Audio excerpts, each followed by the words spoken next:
لا حول ولا قوت الا باللہ، اور اس کو اگر 100 دفعہ کوئی شخص پڑھ لے، اچھا، لا حول ولا قوت الا باللہ، صحیح لیکن پڑھنا کیسے ہے؟ پڑھنا اس طرح نہیں ہے کہ آپ بس پڑھتے جائیں. یہ ہے کیا؟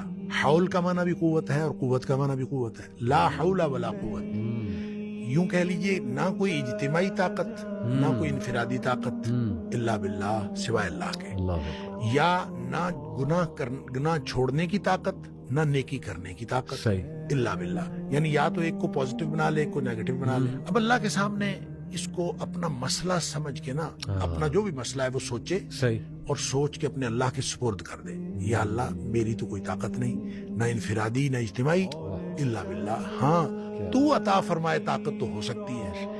یوں میں اس کو کہتا ہوں یہ بے بسی کا کلمہ ہے. بے بس آدمی اپنے اللہ کے سامنے بے بسی کا اظہار کرے اس کلمے کے ذریعے، تو پھر یہ نبی پاک صلی اللہ علیہ وسلم نے فرمایا، جس شخص نے کہا تھا نا مجھے وسوسے آتے ہیں، جی. آپ نے فرمایا لا حول ولا قوت الا باللہ پڑھا کر، تیرے وسوسے بھی ختم ہو جائیں گے اور اس کے علاوہ اللہ تعالیٰ تیرے 100 مسئلے حل کر دے گا. واہ.